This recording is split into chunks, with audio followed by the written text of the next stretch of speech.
Assalamualaikum warahmatullahi wabarakatuh. Perkenalkan saya Indra Mulyawan dengan NIM 2022-021044 dari program studi manajemen akan memaparkan terkait analisis pengaruh kepuasan kerja dan stres kerja terhadap komitmen organisasional dengan keterikatan karyawan sebagai variabel intervening pada generasi Z di wilayah Tangerang Selatan.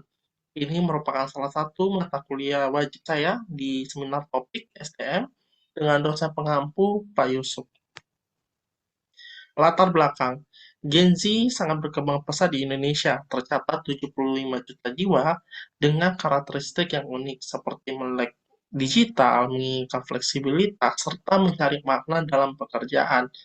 Wilayah Tangerang Selatan menjadi salah satu fokus peneliti atau lokasi peneliti di mana ini merupakan tempat tinggalnya peneliti, yaitu saya, dan tercatat bahwa tingginya populasi Gen Z ini sangat ada di wilayah Tangerang Selatan dan dikenal sebagai pertumbuhan sektor industri, jasa maupun startup. Perusahaan saat ini sedang menghadapi tantangan dalam mempertahankan komitmen organisasional Gen Z karena mereka cenderung memiliki kepuasan kerja yang fluktuatif dan lebih rentan mengalami stres kerja. Keterikatan kerja ini sangat berperan penting dalam menjembatani pengaruh kepuasan dan stres kerja terhadap komitmen organisasional. Engagement yang tinggi dapat memperkuat loyalitas dan kinerja dari Gen Z tersebut. Rumusan masalah. Dari latar belakang yang terjadi, ada beberapa rumusan masalah yang akan dibahas dalam penelitian seminar topik ini. Yang pertama yaitu apakah kepuasan kerja berpengaruh terhadap keterikatan karyawan Gen Z? Yang kedua, apakah stres kerja berpengaruh terhadap keterikatan karyawan Gen Z? Yang ketiga, apakah keterikatan karyawan berpengaruh terhadap komitmen organisasional generasi Z? Yang keempat, apakah kepuasan kerja berpengaruh terhadap komitmen organisasional Gen Z?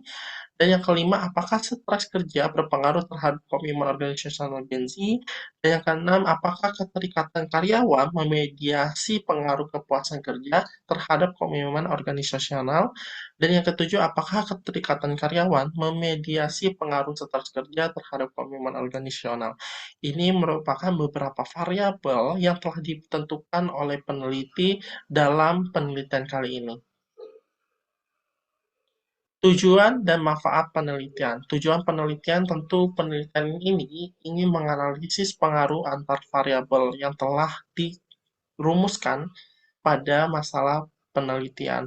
Di sini variabel ini X1 ada kepuasan kerja, X2 ada stres kerja, Z ada keterikatan kerja, dan Y adalah komitmen organisasional. Dan ini dilakukan di kalangan generasi Z di wilayah Tangerang Selatan. Manfaatnya tentu di sini memberikan kontribusi ilmiah dalam pengembangan teori manajemen sumber daya manusia, khususnya terkait dinamika Gen Z di dunia kerja. Kemudian memperkaya literatur tentang peran variabel mediasi, keterikatan kerja, dalam hubungan kepuasan atau stres kerja terhadap komitmen organisasional menjadi referensi untuk penelitian selanjutnya dalam konteks organisasi modern dan tenaga kerja muda. Ini merupakan manfaat bagi teoritis. Kemudian kalau manfaat bagi praktis adalah memberikan rekomendasi strategis bagi perusahaan khususnya dalam menyusun kebijakan SR yang tepat untuk meningkatkan keterikatan dan komitmen karyawan Gen Z, serta cara mengelola stres dalam meningkatkan kepuasan kerja guna mempertahankan loyalitas tenaga kerja muda. Kemudian berguna bagi perusahaan-perusahaan di wilayah Tangerang Selatan, terutama sektor startup, jasa, UMKM, dan industri kreatif yang mempekerjakan Gen Z. Bab 2, di sini ada beberapa subbab, di mana yang pertama itu adalah kajian teori, di mana kajian teori ini telah dilakukan oleh peneliti dengan mencari referensi dari jurnal sebelum-sebelumnya yang membahas terkait variabel yang digunakan dalam penelitian kali ini. Sehingga didapatkan yang pertama, kepuasan kerja, itu terdiri dari gaji, promosi, dan rekan kerja. Kemudian di stres kerja itu terdiri dari beban, konflik, dan ketidakjelasan. Kemudian keterikatan kerja terdiri dari figure, dedication, absorption, kemudian di komitmen organisasional terdapat afektif, normatif, dan kontinen. Kemudian di subbab selanjutnya itu penelitian terdahulu, di mana melakukan riset dengan mencari jurnal terdahulu yang memang membahas terkait variabel, yaitu kepuasan kerja, stres kerja, keterikatan kerja, dan komitmen organisasional yang telah diteliti oleh peneliti sebelumnya. Dan di sini saya menetapkan sebanyak 10 jurnal.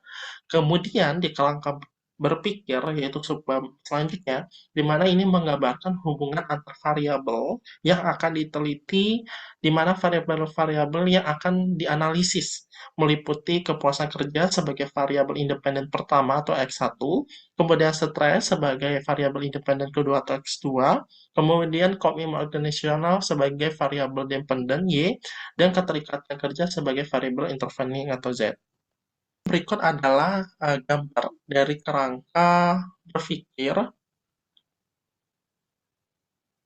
Oke, baik, berikut gambar dari kerangka berpikir, dan di sini ada pembahasan terkait subbab selanjutnya, yaitu hipotesis penelitian, di mana di sini ditertulis bahwa H1 sampai H7 itu sangat memiliki pengaruh antar variabel, di mana H1-nya itu X1-nya berpengaruh terhadap Z, H2-nya Z2 berpengaruh terhadap Z, kemudian H3 itu Z1 X1 berpengaruh terhadap Y, kemudian H4, X2 berpengaruh dengan Y, kemudian H5 yaitu keterikatan kerja Z berpengaruh terhadap Y, dan H6 Z berpengaruh dalam memediasi antara kepuasan kerja dan komitmen organisasional, kemudian yang H7 Z memediasi pengaruh antara stres kerja Z2 terhadap komitmen organisasional Y.